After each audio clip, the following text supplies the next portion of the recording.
5 years after Paris, we are still not going in the right direction.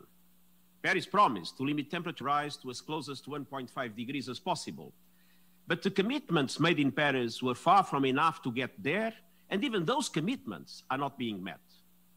Carbon dioxide levels are at record highs. Today, we are 1.2 degrees hotter than before the Industrial Revolution.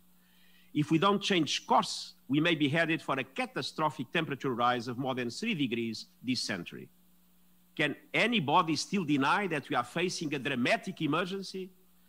That is why today I call on all leaders worldwide to declare a state of climate emergency in their countries until carbon neutrality is reached. Some 38 countries have already done so, recognizing the urgency and the stakes. I urge all others to follow.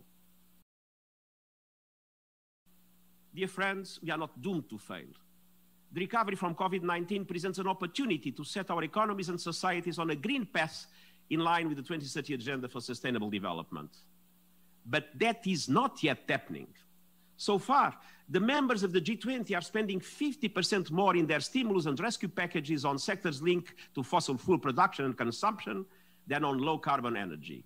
And this is unacceptable.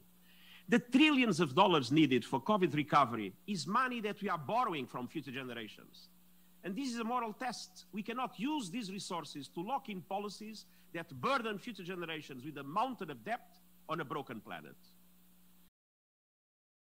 And so, the central objective of the United Nations for 2021 is to build a truly global coalition for carbon neutrality by the middle of the century. But that promise is not enough. To make it a reality, we need meaningful cuts now to reduce global emissions by 45% by 2030 compared with 2010 levels. And this must be fully reflected in the revised and strengthened nationally determined contributions that the Paris signatories are obliged to submit well before COP26 next year in Glasgow. Dear friends of our planet, this is a moment of truth. This is also a moment of hope. More and more countries have committed to net zero emissions. The business community is getting on board the sustainability train. We see cities striving to become greener and more livable. We see young people taking on responsibility and demanding it of others. Mindsets are shifting. Climate action is the barometer of leadership in today's world. It is what people and planet need at this time.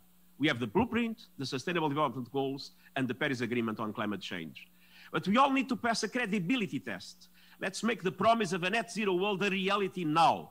On the path to COP26, I urge everyone to show ambition, stop the assault on our planet, and do what we need to guarantee the future of our children and grandchildren. Thank you.